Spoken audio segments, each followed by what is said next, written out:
Nobody knows the trouble I've seen. Quiet, you, or you get the hose again.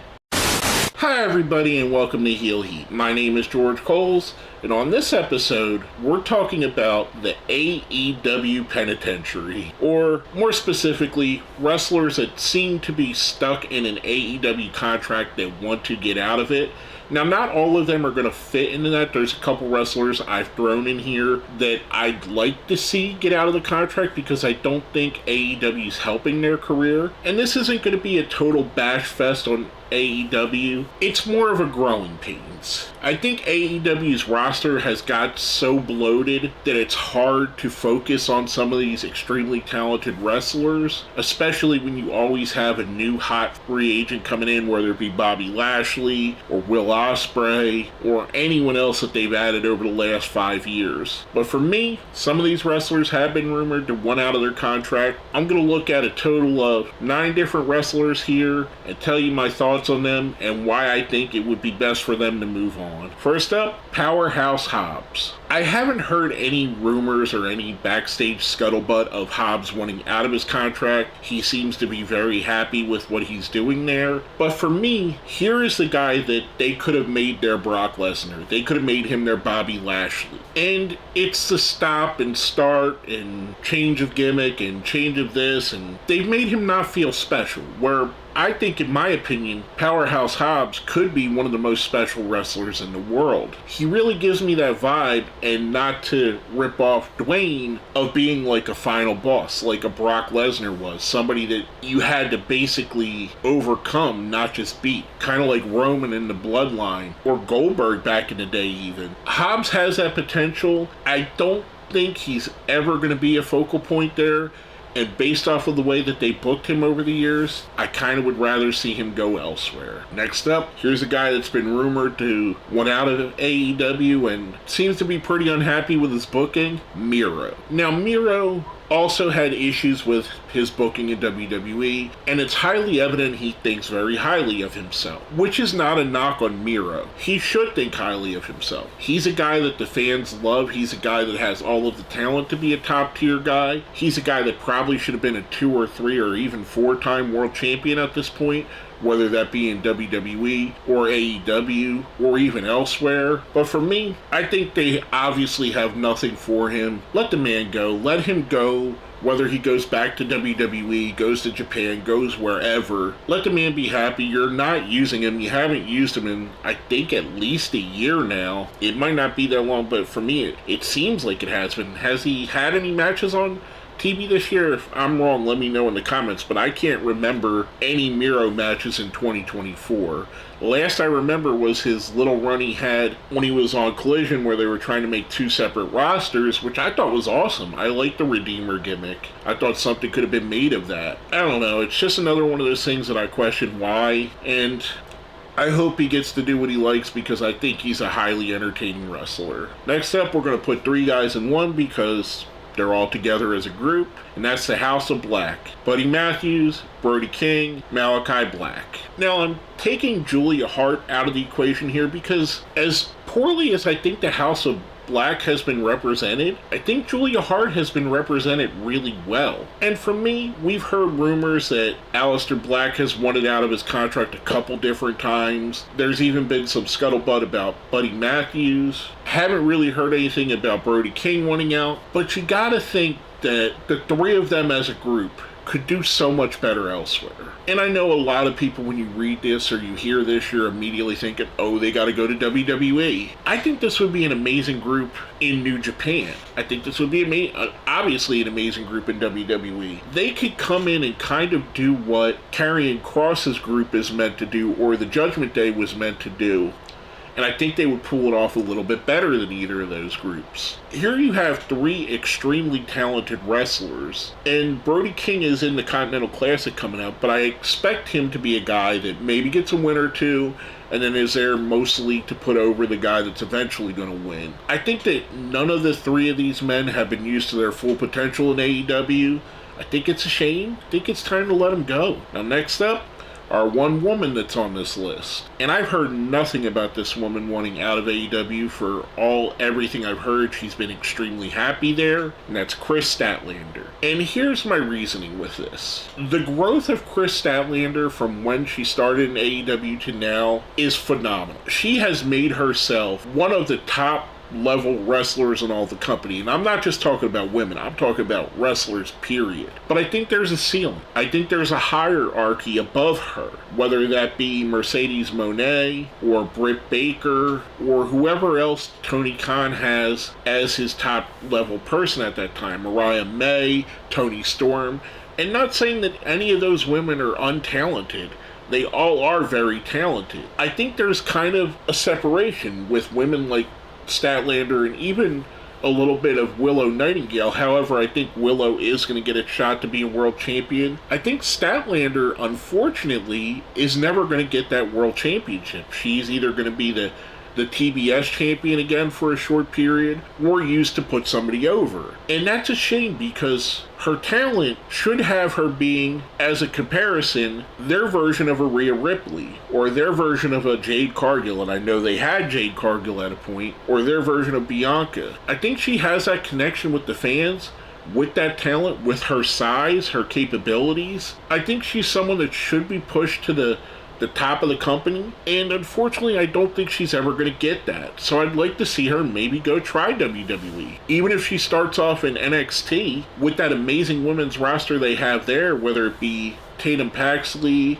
Roxanne Perez, Julia, Stephanie Vacour. I mean, that roster's stacked in NXT. Jada Parker's probably my favorite of all of them. I love Jada Parker, and mark my words, she's going to be a main event wrestler very, very soon. I think Statlander has reached her ceiling in AEW. Maybe let's give her to WWE, see what she can do there. Maybe she flies and she's up there as one of the WrestleMania main events. Maybe she falters, but I'd like to see her get a shot. Now, these next three guys are guys that you probably thought of when you saw the thumbnail. Matter of fact, two of them are in the thumbnail, or you read this description, or you heard what we were going to be talking about. And the reason for that is all three of them have seemed to be frozen out by AEW and had their contracts extended or just are not being used. The first of those three, and probably, I want to say the least controversial, is Rey Fenix. Because I've never heard Rey Fenix specifically complain about his spot. There was that rumor a couple months ago where him and his brother Penta were going to sign with the WWE, and were all but signed with the WWE, and then Tony Khan decided to add time to his contract, which I can't think he's happy about, especially if him and Penta were going to WWE, and they already had something kind of worked out. I think Penta L0M, Rey Fenix as the Lucha Brothers, one of the best tag teams in the world. I'd love to see them go to WWE, revitalize that tag team division, help rebuild the division, which I think is a little bit on the lackluster side right now. There are some great teams there, whether it be the Motor City Machine Guns, the Street Profits, the Creed Brothers, the War Raiders. I mean, they have great teams, but it's not a real focal point of the company. I'd love to see the Lucha Brothers come in and make it a focal point again. And then even if they break off at some point, both of these guys have the potential to be high-level stars. It is dumbfounding to me that neither of these guys had a serious singles run in AEW where they were in line for the world championship or even just being a contender, because they're both amazing talents. And I'm not saying they had to be a world champion for 6 months a year. I mean, a fun little run with Phoenix from like December to March might be awesome. Penta L0M having the championship for 6 months or so, that could be cool. Or even a month being a transitional guy. I think there's a lot that could have been done more with these guys, and that seems to be the overarching story here, is there's more that could have been done but hasn't been. And it's kind of sad when you hear things like the contract was extended, even though Tony Khan has every right to do that and it's smart business for him. It kind of makes me think of what WWE used to do and why the fans wanted AEW so bad and wanted there to be an AEW so we could have something different where the owner seemed to care about the wrestlers. I don't know, maybe I'm just overthinking it, but I think Ray Phoenix is definitely a guy you should just let go, especially if you're not going to use him. Be more wrestler friendly, in my opinion. That's what you were supposed to be. That's what brought a lot of the fans here. For that, in my opinion, I think they've lost that feeling. Now, next up's another guy that's been frozen out, and I know there's rumblings. I haven't specifically heard him himself say it, but Danhausen. And don't get me wrong, I don't think Danhausen could be the AEW World Champion, especially how they were presenting him. But if you go back and you watch like Danhausen in Ring of Honor or Danhausen on the Indies, and see how he had a little bit more of a serious turn to him, they could have always done that in AEW. And even if they chose not to, even if they wanted to leave him as a comic relief, why is this guy not on television? He is so charismatic, and just by the amount of merchandise he moves, he should be on television. It's so baffling to me that they don't look at someone like a Danhausen as an opportunity to get a different fan base. To have someone that's more family friendly, more for kids, I guess you could say, in a way. It always makes me perplexed that he's not used anywhere on their show. I think he could be a real asset. If you're not going to use him, man, just let him go. And I know I keep saying that.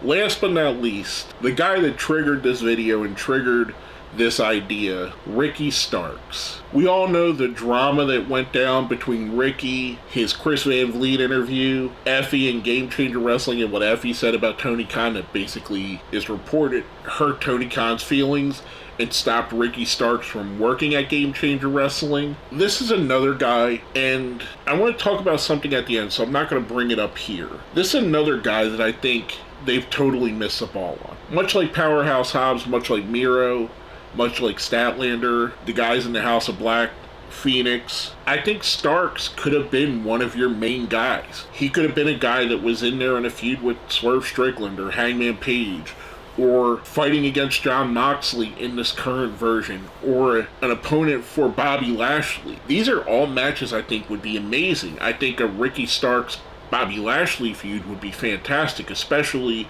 with him and MVP going back and forth. Or a Ricky Starks Hangman Page with kind of the different things that they're going for. I think it would be great. Ricky Starks and MJF. Two similar characters, but on a different way that they're approached. I don't know, I just think he's a guy that has unlimited potential, and you're just not using him. Why? It makes no sense to me. And I don't get it. That's why I wanted to talk about him. I think he should be let go and let to go to WWE, which is obviously where he's going to go as soon as his contract's up, because they gotta want this guy, because they see it. Every wrestling fan sees it. He's almost 100% WWE bound. If I was going to guarantee anybody on this list of going to WWE, he would be the one for sure. But you know, that's just my opinion. Overall, there's a couple things I want to talk about. AEW has went from the company for the fans, for the wrestlers, the company that was going to be the alternative to WWE, to basically doing a lot of the same things WWE did. Blocking guys from working at companies, freezing guys out of contracts just because you're not a fan of theirs or whatever it may be. Not pushing wrestlers that the fans want to see pushed, like Hobbs or Miro. I mean, they've kind of done what Vince McMahon did at his very worst. And I mean, in the wrestling world, not at Vince McMahon's worst in the real world. Don't get me wrong on that. AEW has become what it fought against. They were the alternative. They were the fan-friendly, wrestling-friendly company, not the evil empire. And as time goes on, we're seeing them become more like the evil empire, even more so now than what the evil empire is right now. I don't know if it's just the fact that their roster got so bloated. I don't know if there's too many cooks in the kitchen, and maybe some of the people that have Tony Khan's ear don't like some of these people. One of the things that I was going to mention during Ricky Starks, if you look at my list here, the heavy majority of these people were people that CM Punk wanted to push when he had a little bit of control over Collision. Whether that be Hobbs, whether that be Phoenix, Starks, the House of Black, Danhausen. There are a lot of guys here that are friends with CM Punk or friends with Cody Rhodes in Ricky Starks' case. I've seen more pictures of Danhausen with CM Punk in the last year than I've seen with Danhausen with AEW wrestlers. I've seen him shout out Brody King on his Instagram page. I kind of wonder if that's something to that. If there is a little bit to the pettiness of, oh, you're a CM Punk guy? You're not going to get a push now. Maybe that's some of it. I don't know. I'm not there behind the scenes to tell you what it is. But I do know from everything that's leaked out, there is a certain camp that hates CM Punk and hates anything to do with CM Punk, even all these months and years later now. And they still blame him for a lot of their problems, which a lot of their problems are self-inflicted. Let's be honest here. And yes, CM Punk wasn't a model citizen, but I think a lot of his problems could have been handled as well. I don't know, just my opinion. I think all these wrestlers should be let go and let to go somewhere else. The feeling of AEW for me, I know has changed. I don't look at it with the same optimism I did at the beginning. And I was one of the big purporters, one of the big supporters of AEW. I flew to Las Vegas for Double or Nothing, their first official AEW event. I was at the first 3 AEW events. And there was a feeling, there was a camaraderie. It was something that the wrestlers built, whether it be being the Elite crew, Chris Jericho coming in, Jon Moxley coming in. It all felt special. They got to get that feeling back, and I know they say that as one of their catchphrases. But in my opinion, some of getting that feeling back is doing right by the wrestlers. I know I'm getting long-winded on here, and I've repeated the same thing a couple times. So with that being said, stay tuned here because there's something here I'm going to put at the end. If you've seen the little thing at the beginning, I got more for the end here. So stay tuned because I think you'll enjoy this as well. But with all that being said, my name is George Coles, and you've been watching Heel Heat. I'm locked up, they won't let me out. Quiet, you. Sounds like somebody killed a banshee or a mouse or a cat or in there something. Na na na na na na na na na na na na na. Batman! It's raining, man. Hallelujah. It's raining, man. Na na na na na na na na na na na na na na. Leader! Leader. I'm a Barbie girl in a Barbie world. Life is plastic, so fantastic. I don't even know what to say to that.